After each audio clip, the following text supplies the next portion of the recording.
السلام علیکم۔ آئیے شروع کرتے ہیں الرحیق المختوم کا اگلا پارٹ، نبوت اور رسالت کی چھاؤں میں۔ غار ہرا کے اندر رسول اللہ صلی اللہ علیہ وآلہ وسلم کی عمر شریف جب 40 برس کے قریب ہو چلی اور اس دوران آپ صلی اللہ علیہ وآلہ وسلم کی اب تک کی تعاملات نے قوم سے آپ صلی اللہ علیہ وآلہ وسلم کا ذہنی اور فکری فاصلہ بہت وسیع کر دیا تھا، تو آپ صلی اللہ علیہ وآلہ وسلم کو تنہائی محبوب ہو گئی۔ چنانچہ آپ صلی اللہ علیہ وآلہ وسلم ستو اور پانی لے کر مکہ سے کوئی 2 میل دور کوہ ہرا کے ایک غار میں جا رہے۔ یہ ایک مختصر سا غار ہے جس کا طول 4 گز اور عرض پونے 2 گز ہے۔ یہ نیچے کی جانب گہرا نہیں ہے بلکہ ایک مختصر راستے کے بازو میں اوپر کی چٹانوں کے باہم ملنے سے ایک کوتل کی شکل اختیار کرتا ہے۔ آپ صلی اللہ علیہ وآلہ وسلم جب یہاں تشریف لے جاتے تو حضرت خدیجہ رضی اللہ تعالیٰ عنہا بھی آپ صلی اللہ علیہ وآلہ وسلم کی ہمراہ جاتی اور قریب ہی کسی جگہ موجود رہتی۔ آپ صلی اللہ علیہ وآلہ وسلم رمضان بھر اس غار میں قیام فرماتے، آنے جانے والے مسکینوں کو کھانا کھلاتے اور بقیہ اوقات اللہ تعالیٰ کی عبادت میں گزارتے۔ کائنات کے مشاہد اور اس کے پیچھے کار فرما قدرت نادرہ پر غور فرماتے۔ آپ صلی اللہ علیہ وآلہ وسلم کو اپنی قوم کے لچر پوچ شرکیہ عقائد اور واہیات تصورات پر بالکل اطمینان نہ تھا، لیکن آپ صلی اللہ علیہ وآلہ وسلم کے سامنے واضح راستہ، معین طریقہ اور افراد و تفرید سے ہٹی ہوئی کوئی ایسی راہ نہ تھی جس پر آپ صلی اللہ علیہ وآلہ وسلم اطمینان و انشراح قلب کے ساتھ رواں دواں ہو سکتے۔ نبی اکرم صلی اللہ علیہ وآلہ وسلم کی یہ تنہا پسندی بھی در حقیقت اللہ تعالیٰ کی تدبیر کا ایک حصہ تھی۔ اس طرح اللہ تعالیٰ آپ صلی اللہ علیہ وآلہ وسلم کو آنے والے کار عظیم کے لیے تیار کر رہا تھا۔ در حقیقت جس روح کے لیے بھی یہ مقدر ہو کہ وہ انسانی زندگی کے حقائق پر اثر انداز ہو کر ان کا رخ بدل ڈالے، اس کے لیے ضروری ہے کہ زمین کے مشاغل زندگی کے شور اور لوگوں کے چھوٹے چھوٹے ہم و غم کی دنیا سے کٹ کر کچھ عرصے کے لیے الگ تھلگ اور خلوت نشین رہے۔ ٹھیک اسی سنت کے مطابق جب اللہ تعالیٰ نے محمد صلی اللہ علیہ وآلہ وسلم کو امانت کبریٰ کا بوجھ اٹھانے، روئے زمین کو بدلنے اور خطہ تاریخ کو موڑنے کے لیے تیار کرنا چاہا تو رسالت کی ذمہ داری عائد کرنے سے 3 سال پہلے آپ صلی اللہ علیہ وآلہ وسلم کے لیے خلوت نشینی مقرر کر دی۔ آپ صلی اللہ علیہ وآلہ وسلم اس خلوت میں 1 ماہ تک کائنات کی آزاد روح کے ساتھ ہم سفر رہتے اور اس وجود کے پیچھے چھپے ہوئے غیب کے اندر تدبر فرماتے تاکہ جب اللہ تعالیٰ کا اذن ہو تو اس غیب کے ساتھ تعامل کے لیے مستعد رہیں۔ جبرائیل علیہ السلام جب آپ صلی اللہ علیہ وآلہ وسلم کی عمر 40 برس ہو گئی اور یہی سن کمال ہے اور کہا جاتا ہے کہ یہی پیغمبروں کی بعثت کی عمر ہے، تو زندگی کے افق کے پار سے آثار نبوت چمکنا اور جگمگانا شروع ہوئے۔ یہ آثار خواب تھے۔ آپ صلی اللہ علیہ وآلہ وسلم جو بھی خواب دیکھتے وہ سپیدہ صبح کی طرح نمودار ہوتا۔ اس حالت پر 6 ماہ کا عرصہ گزر گیا جو مدت نبوت کا 46واں حصہ ہے اور کل مدت نبوت 30 برس ہے۔ اس کے بعد جب ہرا میں خلوت نشینی کا 3 سال آیا تو اللہ تعالیٰ نے چاہا کہ روئے زمین کے باشندوں پر اس کی رحمت کا فیضان ہو، چنانچہ اس نے آپ صلی اللہ علیہ وآلہ وسلم کو نبوت سے بشرف کیا اور حضرت جبرائیل علیہ السلام قرآن مجید کی چند آیات لے کر آپ صلی اللہ علیہ وآلہ وسلم کے پاس تشریف لائے۔ دلائل قرآن پر ایک جامع نگاہ ڈال کر حضرت جبرائیل علیہ السلام کی تشریف آوری کے اس واقعے کی تاریخ معین کی جا سکتی ہے۔ ہماری تحقیق کے مطابق یہ واقعہ رمضان المبارک کی 21 تاریخ کو دوشنبہ کی رات میں پیش آیا۔ اس روز اگست کی 10 تاریخ تھی اور قمری حساب سے نبی کریم صلی اللہ علیہ وآلہ وسلم کی عمر 46 سال 6 مہینے 12 دن اور شمسی حساب سے 39 سال 3 مہینے اور 22 دن۔ آغاز وحی کا مہینہ، دن اور تاریخ۔ مورخین میں بڑا اختلاف ہے کہ نبی صلی اللہ علیہ وآلہ وسلم کس مہینے میں شرف نبوت اور اعزاز وحی سے سرفراز ہوئے۔ بیشتر سیرت نگار کہتے ہیں کہ یہ ربیع الاول کا مہینہ تھا، لیکن ایک گروہ کہتا ہے کہ یہ رمضان کا مہینہ تھا۔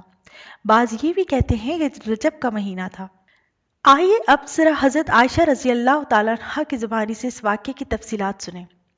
یہ انوار و لوحت کا ایک ایسا شعلہ تھا جس سے کفر و ضلالت کی تاریکیاں چھٹتی چلی گئی، یہاں تک کہ زندگی کی رفتار بدل گئی اور تاریخ کا رخ پلٹ گیا۔ حضرت عائشہ رضی اللہ تعالیٰ عنہا فرماتی ہیں، رسول اللہ صلی اللہ علیہ وآلہ وسلم پر وحی کی ابتدا نیند میں اچھے خواب سے ہوئی۔ آپ صلی اللہ علیہ وآلہ وسلم جو بھی خواب دیکھتے تھے وہ سپیدہ صبح کی طرح نمودار ہوتا تھا۔ پھر آپ صلی اللہ علیہ وآلہ وسلم کو تنہائی محبوب ہو گئی، چنانچہ آپ صلی اللہ علیہ وآلہ وسلم غار حرا میں خلوت اختیار فرماتے اور کئی رات گھر تشریف لائے بغیر مصروف عبادت رہتے۔ اس کے لیے آپ صلی اللہ علیہ وآلہ وسلم توشہ لے جاتے اور پھر توشہ ختم ہونے پر حضرت خدیجہ رضی اللہ تعالیٰ عنہ کے پاس واپس آتے اور تقریباً اتنے ہی دنوں کے لیے پھر توشہ لے جاتے، یہاں تک کہ آپ صلی اللہ علیہ وآلہ وسلم کے پاس حق آیا اور آپ صلی اللہ علیہ وآلہ وسلم غار حرا میں تھے، یعنی آپ صلی اللہ علیہ وسلم کے پاس فرشتہ آیا اور اس نے کہا پڑھو۔ آپ صلی اللہ علیہ وسلم نے فرمایا میں پڑھا ہوا نہیں ہوں۔ آپ صلی اللہ علیہ وآلہ وسلم فرماتے ہیں کہ اس نے مجھے پکڑ کر اس زور سے دبایا کہ میری قوت نچوڑ دی، پھر چھوڑ کر کہا پڑھو۔ میں نے کہا میں پڑھا ہوا نہیں ہوں۔ اس نے دوبارہ پکڑ کر دبوچا، پھر چھوڑ کر کہا پڑھو۔ میں نے پھر کہا میں پڑھا ہوا نہیں ہوں۔ اس نے تیسری بار پکڑ کر دبوچا، پڑھو اپنے رب کے نام سے جس نے پیدا کیا، انسان کو لوتھڑے سے پیدا کیا، پڑھو اور تمہارے رب نہایت کریم ہے۔ ان آیات کے ساتھ رسول اللہ صلی اللہ علیہ وآلہ وسلم پلٹے۔ آپ صلی اللہ علیہ وآلہ وسلم کا دل دھک دھک کر رہا تھا۔ حضرت خدیجہ رضی اللہ تعالیٰ عنہ کے پاس تشریف لائے اور فرمایا مجھے چادر اڑا دو، مجھے چادر اڑا دو۔ انہوں نے آپ صلی اللہ علیہ وسلم کو چادر اڑا دی، یہاں تک کہ خوف جاتا رہا۔ اس کے بعد آپ صلی اللہ علیہ وآلہ وسلم نے حضرت خدیجہ رضی اللہ تعالیٰ عنہ کو واقعے کی اطلاع دیتے ہوئے فرمایا یہ مجھے کیا ہو گیا ہے، مجھے تو اپنی جان کا ڈر لگتا ہے۔ حضرت خدیجہ رضی اللہ تعالیٰ نے کہا قطعاً نہیں، بخدا آپ صلی اللہ علیہ وآلہ وسلم کو اللہ تعالیٰ رسوا نہ کرے گا۔ آپ صلی اللہ علیہ وآلہ وسلم صلح رحمی کرتے ہیں، درماندوں کا بوجھ اٹھاتے ہیں، تہی دستوں کا بندوبست کرتے ہیں، مہمان کی میزبانی کرتے ہیں اور حق کے مصائب پر اعانت کرتے ہیں۔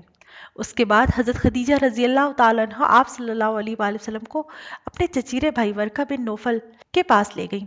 ورقہ دور جاہلیت میں عیسائی ہو گئے تھے اور عبرانی میں لکھنا جانتے تھے، چنانچہ عبرانی زبان میں حسب توفیق الہی انجیل لکھتے تھے۔ اس وقت بہت بوڑھے اور نابینا ہو چکے تھے۔ ان سے حضرت خدیجہ رضی اللہ تعالیٰ عنہ نے کہا بھائی جان آپ اپنے بھتیجے کی بات سنیں۔ ورقہ نے کہا بھتیجے تم کیا دیکھتے ہو؟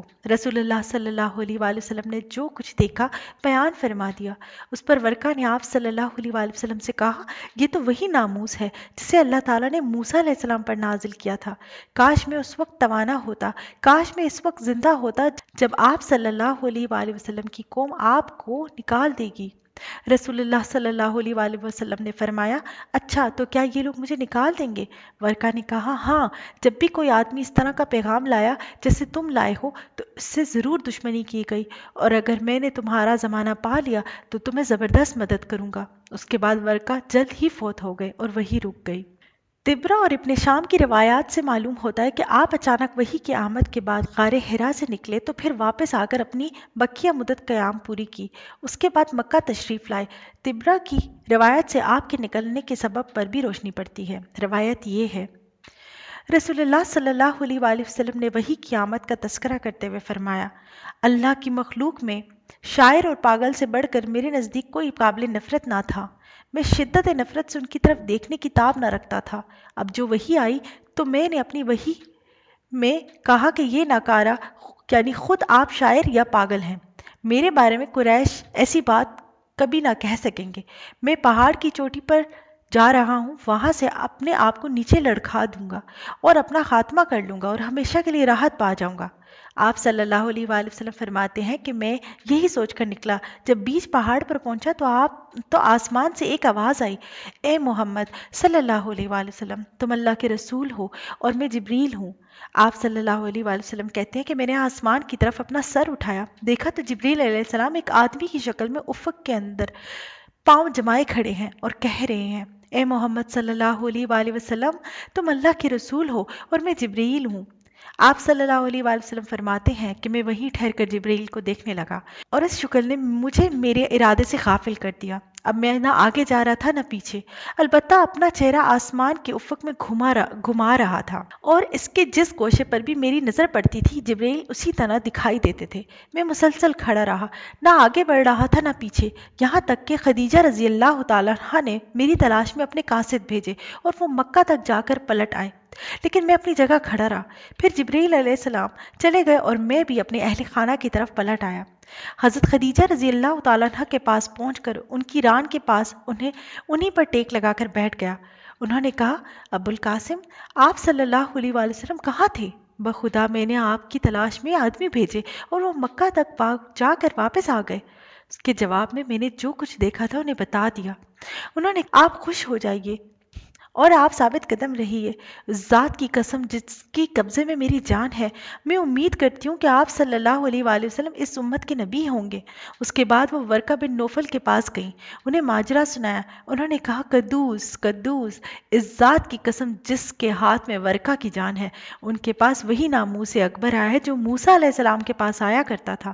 یہ اس امت کی نبی ہیں، ان سے کہو ثابت قدم رہیں۔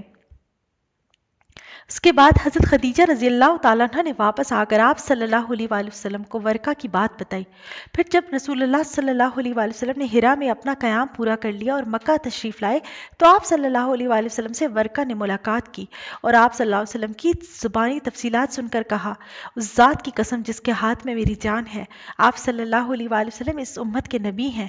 آپ صلی اللہ علیہ وآلہ وسلم کے پاس وہی ناموس اکبر آیا ہے جو موسیٰ علیہ السلام کے پاس آیا تھا۔ وحی کی بندش۔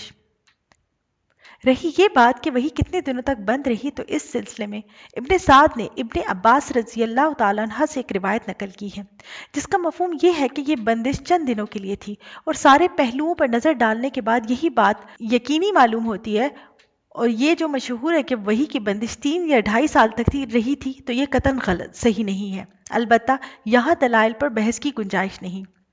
وحی کی اس بندش کے عرصے میں رسول اللہ صلی اللہ علیہ وآلہ وسلم حزین و غمگین رہے، آپ پر حیرت و استجاب طاری رہا۔ چنانچہ صحیح بخاری کی کتاب التعبیر کی روایت ہے کہ وحی بند ہو گئی، جس سے رسول اللہ صلی اللہ علیہ وآلہ وسلم اس قدر غمگین ہوئے کہ کئی بار بلند بالا پہاڑ کی چوٹیوں پر تشریف لے گئے کہ وہاں سے لڑک جائیں، لیکن جب کسی پہاڑ کی چوٹی پر پہنچتے کہ آپ اپنے آپ کو لٹکا دیں تو حضرت جبرائیل علیہ السلام نمودار ہوتے اور فرماتے، اے محمد صلی اللہ علیہ وآلہ وسلم، آپ اللہ کے رسول برحق ہیں، اور اس کی وجہ سے آپ کا اضطراب تھم جاتا، نفس کو قرار آ جاتا اور آپ واپس آ جاتے۔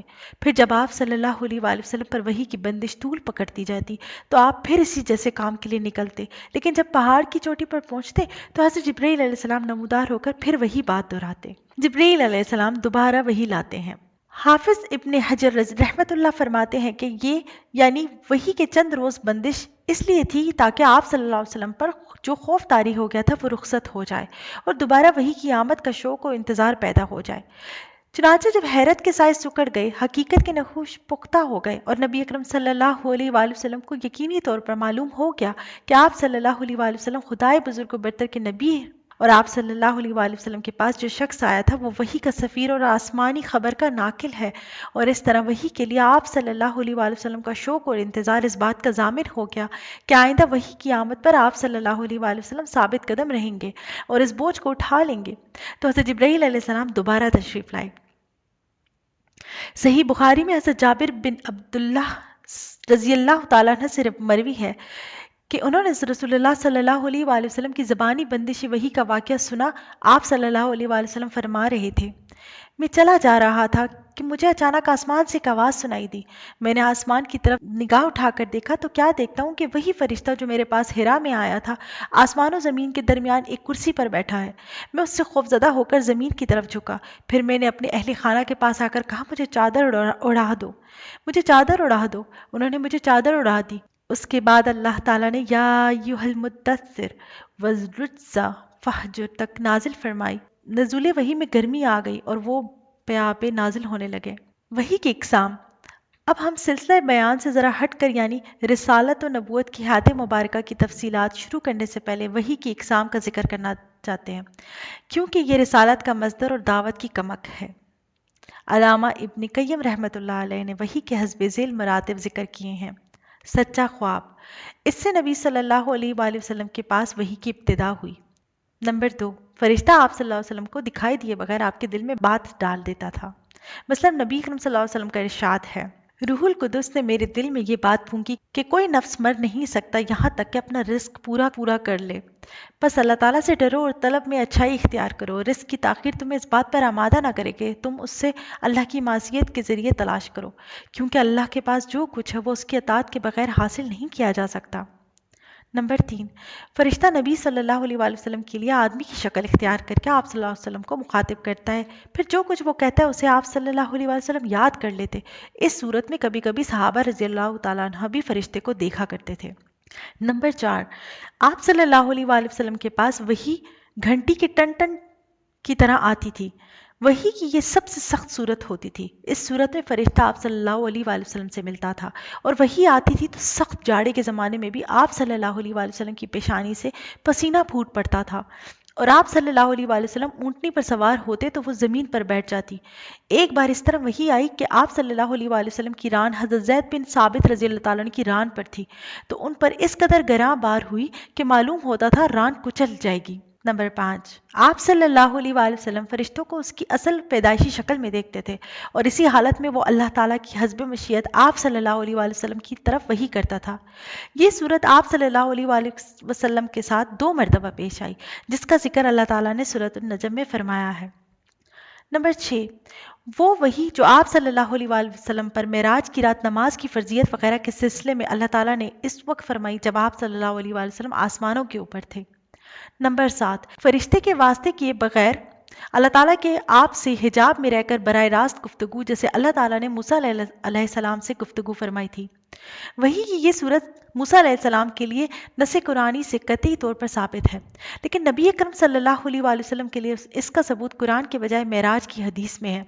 بعض لوگوں نے ایک 8ویں شکل کا بھی اضافہ کیا ہے، یعنی اللہ تعالیٰ روح در روح بغیر حجاب کی گفتگو کرے، لیکن یہ ایسی صورت ہے جس کے بارے میں سلف سے لے کر خلف تک اختلاف چلا آیا ہے۔ تبلیغ کا حکم اور اس کے مضمرات۔ سورۃ المدثر کی ابتدائی آیات یا ایھا المدثر سے وَلِرَبِّکَ فَاصْبِرْ تک میں نبی اکرم صلی اللہ علیہ وآلہ وسلم کو کئی حکم دیے گئے، جو بظاہر تو بہت مختصر اور سادہ ہیں، لیکن حقیقتاً بڑے دور رس مقاصد پر مشتمل ہیں اور حقائق پر ان کے گہرے اثرات مرتب ہوتے ہیں۔ چنانچہ انذار کی آخری منزل یہ ہے کہ عالم وجود میں اللہ کی مرضی کے خلاف جو بھی چل رہا ہو اسے اس کے پرخطر انجام سے آگاہ کر دیا جائے، اور وہ بھی اس طرح کہ عذاب الہی کے خوف سے اور دل و دماغ میں ہلچل اور اتھل پتھل مچ جائے۔ رب کی بڑائی اور کبریائی بجا لانے کی آخری منزل یہ ہے کہ روئے زمین پر کسی اور کی کبریائی برقرار نہ رہنے دی جائے، بلکہ اس کی شوکت توڑ دی جائے اور اسے الٹ کر رکھ دیا جائے، یہاں تک کہ روئے زمین پر صرف اللہ کی بڑائی رہ جائے۔ کپڑے کی پاکی اور گندگی سے دوری کی آخری منزل یہ ہے کہ ظاہر و باطن کی پاکی اور تمام شوائب و لواسط نفس کی صفائی کے سلسلے میں اس حد کمال کو پہنچ جائیں جو اللہ کی رحمت کے گھنے سائے میں اس کی حفاظت اور نگہداشت اور ہدایت اور نور کے تحت ممکن ہے، یہاں تک کہ انسانی معاشرے کا ایسا اعلیٰ ترین نمونہ بن جائیں کہ آپ صلی اللہ علیہ وآلہ وسلم کی طرف تمام قلب سلیم کھینچے چلے جائیں۔ آپ صلی اللہ علیہ وآلہ وسلم کی ہیبت اور عظمت کا احساس تمام کچھ دلوں کو ہو جائے، اور اس طرح ساری دنیا موافقت یا مخالفت میں آپ صلی اللہ علیہ وآلہ وسلم کے گرد مرتکز ہو جائے۔ احسان کر کر کے اس پر کثرت نہ چاہنے کی آخری منزل یہ ہے کہ اپنی جدوجہد اور کارناموں کو بڑائی اور اہمیت نہ دیں، بلکہ ایک کے بعد دوسرے عمل کے لیے جدوجہد کرتے جائیں، اور بڑے پیمانے پر قربانی اور جدوجہد اور مشقت کر کے اس معنی میں فراموش کرتے جائیں کہ یہ ہمارا کوئی کارنامہ نہیں ہے، یعنی اللہ کی یاد اور اس کے سامنے جواب دہی کا احساس اپنی جدوجہد اور مشقت کے احساس پر غالب رہے۔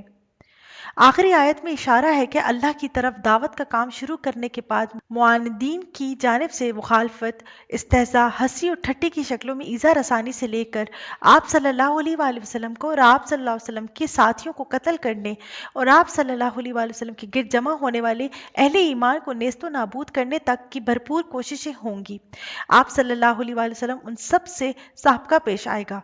اس صورت میں آپ صلی اللہ علیہ وآلہ وسلم کو بڑی پامردی پختگی سے صبر کرنا ہوگا، اور وہ بھی اس لیے نہیں کہ اس صبر کے بدلے کسی حظ نفسانی کی حصول کی توقع ہے، بلکہ محض اپنے رب کی مرضی اور اس کے دین کی سربلندی کے لیے۔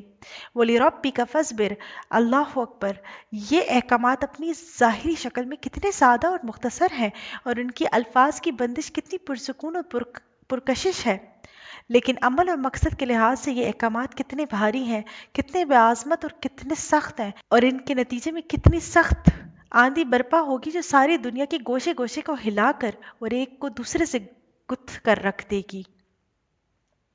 انہی مذکورہ آیات میں دعوت و تبلیغ کا مواد بھی موجود ہے۔ انذار کا مطلب یہی ہے کہ بنی آدم کے کچھ اعمال ایسے ہیں جن کا انجام برا ہے، اور یہ سب کو معلوم ہے کہ اس دنیا میں لوگوں کو نہ تو اس کے سارے اعمال کا بدلہ دیا جاتا ہے اور نہ دیا جا سکتا ہے۔ اس لیے انذار کا ایک تقاضا یہ بھی ہے کہ دنیا کے دنوں کے علاوہ ایک دن ایسا بھی ہونا چاہیے جس میں ہر عمل کا پورا پورا اور ٹھیک ٹھیک بدلہ دیا جا سکے۔ یہی قیامت کا دن جزا کا دن اور بدلے کا دن ہے۔ پھر اس دن بدلہ دیا جانے کا لازمی تقاضا ہے کہ ہم دنیا میں جو زندگی گزار رہے ہیں اس کے علاوہ بھی ایک زندگی ہو۔ بقیہ آیات میں بندوں سے یہ مطالبہ کیا گیا ہے کہ وہ توحید خالص اختیار کریں، اپنے سارے معاملات اللہ کو سونپ دیں اور اللہ کی مرضی پر نفس کی خواہش اور لوگوں کی مرضی کو ترجیح نہ دیں۔ اس طرح دعوت و تبلیغ کی مواد کا خلاصہ یہ ہوا: 1. توحید، 2. یوم آخرت پر ایمان، 3. تزکیہ نفس کا اہتمام یعنی انجام بد تک لے جانے والے گندے اور فحش کاموں سے پرہیز اور فضائل و کمالات اور اعمال خیر پر کاربند ہونے کی کوشش، 4. اپنے سارے معاملات کو اللہ کی حوالگی اور سپردگی، نمبر 5. پھر اس سلسلے کی آخری کڑی یہ ہے کہ یہ سب کچھ نبی اکرم صلی اللہ علیہ وآلہ وسلم کی رسالت پر ایمان لا کر آپ صلی اللہ علیہ وآلہ وسلم کی بعظمت قیادت اور رشد و ہدایت سے لبریز فرمودات کی روشنی میں انجام دیا جائے۔ جی تو لسنرز، آج یہیں تک کرتے ہیں۔ انشاءاللہ اگلا پارٹ لے کر دوبارہ حاضر ہوں گی۔ میرے چینل کو سبسکرائب کیجیے۔ بہت شکریہ۔ اللہ حافظ۔